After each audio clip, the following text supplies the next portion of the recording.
Welcome to my review of Riff Racer.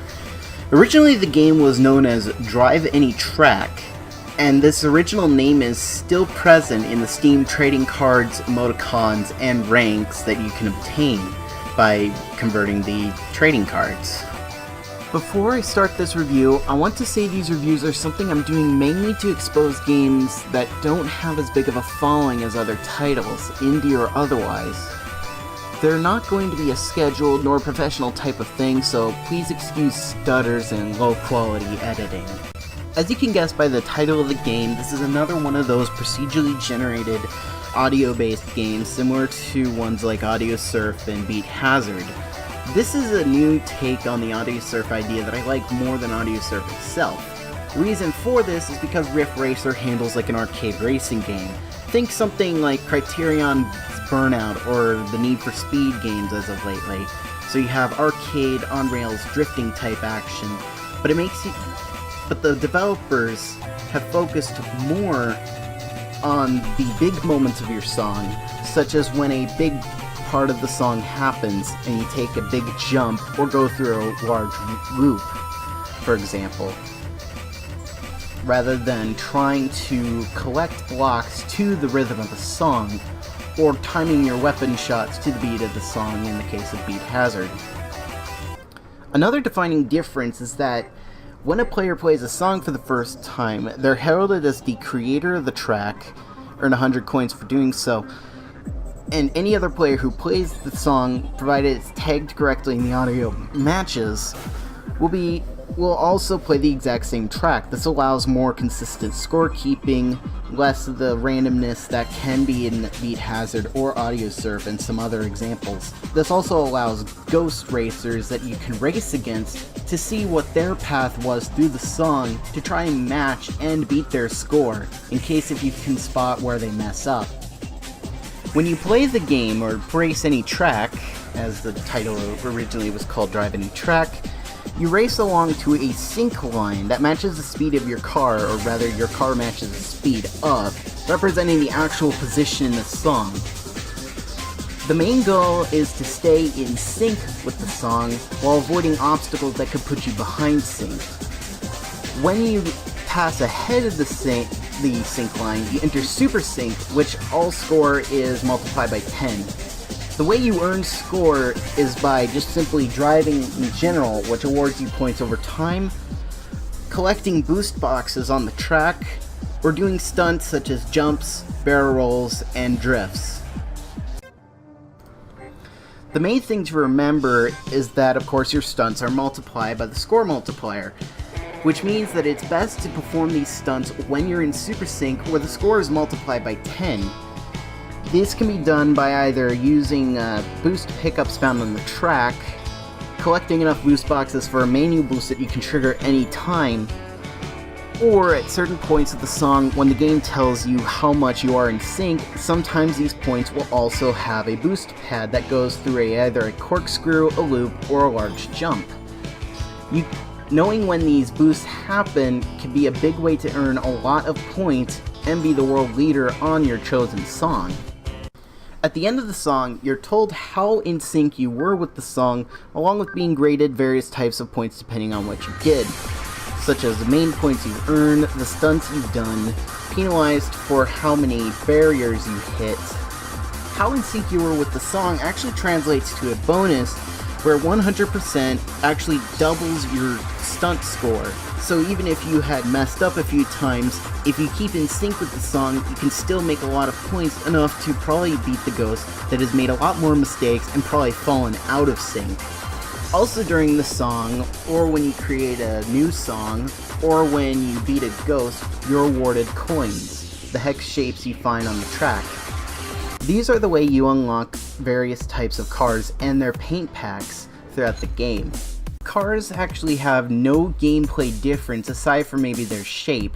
Wider cars tend to land on their roof and wipe out.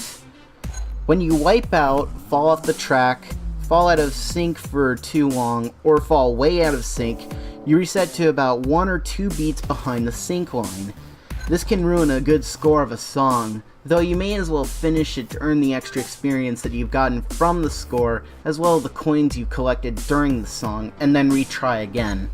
The game is best played when you have a library full of music that is suited to driving, be it soundtracks from various driving and racing games, or just simply having a lot of soundtracks that wouldn't be out of place in a driving situation.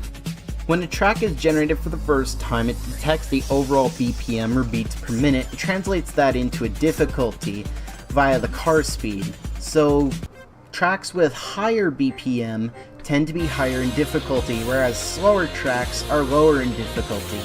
The higher difficulty tracks tend to be easier to set a lot of scores on drifts, because drifts are measured in beats per minute.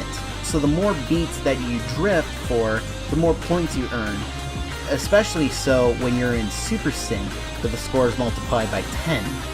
Another thing about tracks is that they actually have different themes depending on what the game detects.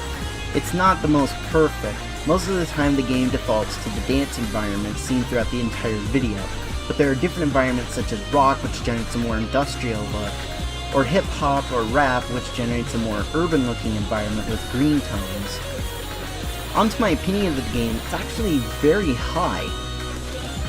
Despite the fact that it focuses less on rhythm and more on big moments, it's a very fun game to play if you're a fan of arcade racing games such as this, and you have a lot of driving or racing game music that you want to play.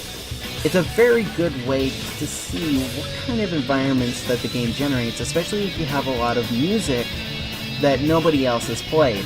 Believe me, I've generated a lot of tracks with my library, so that's why I get a lot of coins from it. My praises of the game is the fact that it's most unique from other rhythm games or audio-generated games in general, such as Audio Surf and Beat Hazard. This one is actually more smarter in that it actually allows you to use the tracks that others have generated for more consistent scorekeeping and the ability to race against ghosts. Now on to my hazes of the game. I'm equal in my reviews between praising and hazing, so I'm not above overly praising a game and avoiding the bad parts. The bad parts of this game is the lack of modded content, something that Audio Surf 2 introduced. Having workshop-based content would add a big amount to the replayability of this game. I know that a lot of people will probably mod in a lot of supercars to the game, like a McLaren F1, Ferrari F40, etc., or maybe even mod their own game modes and their own environment types. Another haze of this game is the lack of game types. There's only one where you race against the ghost on a track, or race by yourself. I don't know how multiplayer could work, but maybe it could be a real-time ghost thing, where both players start at the exact same time and try to beat each other in real time. But as far as I can tell, there's only one game type, and it does get old pretty fast. Once again, a good idea would be workshop add-ons to allow players to introduce their own game modes. The final haze, though not as severe for this game, is the longevity it takes to unlock everything, particularly the paint packs. A lot of the cars have this 25,000 hotline scheme that requires 25,000 coins to unlock. Considering you only earn about 100 to 300 songs per track, depending on how long it is and if you beat the ghost, this can take a very, very long time. Although, I guess it's not that bad. It could be worse.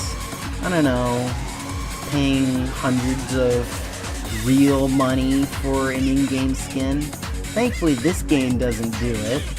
Hint, hint, wink, wink, nudge, nudge. So what's my overall opinion on the game? Very high, but it could use a lot more improvements, particularly in the area of workshop add-ons or adding some more replayability. Being able to create or download various types of cars would add a lot, and maybe some people have a favorite like supercar or maybe their real car that they want to drive in the game, probably just for the aesthetical value if anything else. So that's my review of Riff Racer or Drive Any Track. I hope to see improvements to the game in the future, and I hope this game isn't just a release, a few updates, and then it's done. The developers just don't care about it anymore. At least an update every few months or so. would help the game grow more popular. If you watched the whole video, then thank you for your patience, even if I don't have the best voice in the world, and I'm not a very good talker.